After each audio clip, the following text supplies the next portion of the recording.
ஜென்ரலாகவே வந்து ஒரு வீட்டில் ஏதாவது ஒரு சலுகை வேணும் அப்படின்னா யாருமே அப்பாட்ட டைரெக்டாக போக மாட்டாங்க.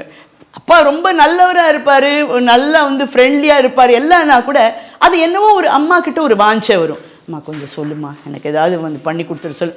அந்த ஒரு அதை தான் வந்து அவங்க அம்மன் கிட்டக்க அவங்க பார்க்குறாங்க.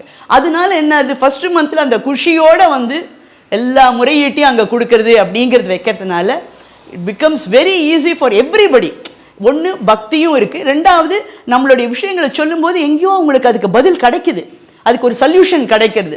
ஸோ இது ரெண்டும் இருக்கிறதுனால வந்து அம்மனை இன்னும் கொஞ்சம் ஜாஸ்தியாக எல்லோரும் கொண்டாடுறாங்க. அதே மாதிரி எல்லா கோயிலுமே இந்த கொடி மரம் அப்படின்ற ஒரு விஷயம் வச்சுருப்பாங்க. அதை கும்பிட்டுட்டு தான் கோயிலுக்குள்ளே போகணும்னு சொல்லுவாங்க. எதனால?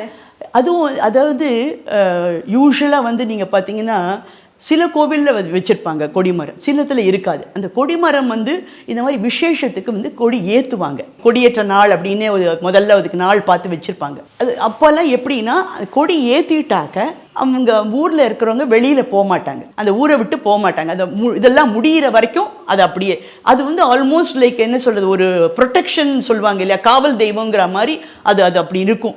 ஸோ எல்லாத்தையும் அது தாங்கிட்டு இருக்கும். அதை மீறி நம்ம போயிடக்கூடாது. அதனால தான் வந்து அதுக்கு அவ்வளோ இம்பார்ட்டன்ஸ். எப்படி வந்து மூலவருக்கு இது பண்ணணுமோ அதனால தான் நமஸ்காரம் பண்ணுறது கூட கொடிமரத்துக்கிட்ட தான் நமஸ்காரம் பண்ணணும் இல்லையா. ஏன்னா அது வந்து அத்தனை பவரையும் அது தாங்கி வச்சுக்கிறது. அது